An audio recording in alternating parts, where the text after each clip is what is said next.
I love comic books. Just ask anyone, I'm a huge nerd. But that's not the only reason. They continue this rich and beautiful history of telling mythical stories of gods and goddesses and normal men.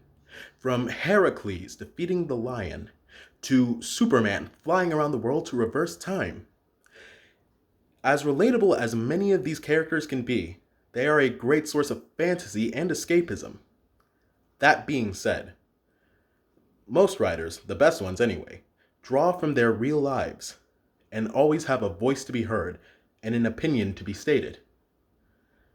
By that logic, a great deal of comic books are and always have been inherently political. Take Superman, someone as iconic and well known as him. He could lift a car overhead with one hand, fly around the world faster than a speeding bullet, and could stop any crisis and do anything. But he was not human. He was from another planet, and most people don't know that his real name is Clark Kent. By all logic and reason, he should actually be unregistered, making him, quite literally, an illegal alien. His entire life story, from birth to death, has always been an allegory for immigration. But this is not unique to DC or Action Comics as it was known at the time. In the 1940s, a talented young writer named Stan Lee Lieber, who would later be known as Stan Lee, with the help of a talented artist named Jack Kirby, created a character that is iconic and well known to this very day. So many movies have been made about him. And he is first seen punching Hitler in the jaw, in a red, white, and blue uniform with an indestructible shield. You guessed it, the famous Captain America. How would that not be perceived as political? It inherently is. I mean, his name is Captain America. And the same man and the same writer would create a character arguably just as, if not more, iconic. With the proportionate strength of a spider, this 15-year-old donned his suit and became Spider-Man. But this one was more subtle. For you see, Spider-Man's suit covers his entire body, all of his skin, therefore not only hiding his face, but hiding his race as well.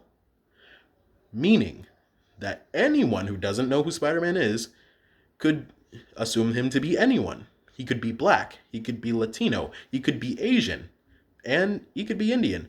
And there are many different versions of Spider-Man who are all of those things. Now let's fast forward a few decades. In 2011, a writer named Brian Michael Bendis achieved fame and notoriety by creating Miles Morales, the first Afro-Latino superhero and first Black Spider-Man. In the same year, the character, known as Sam Wilson, aka the Falcon, would take up the mantle from Steven Rogers and become the first Black Captain America. To be simple about my point here, these writers understood that representation very much did matter. And on the topic of race and representation, that is very political when you really think about it.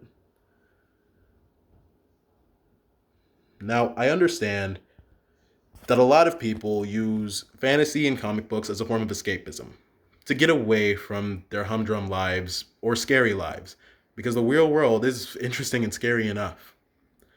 But the fact is, all of these stories have always had political undertones, points that needed to be get across, things that needed to be said and heard. If you really don't want politics, then I do not suggest comic books, or they have always been political. Have a nice day.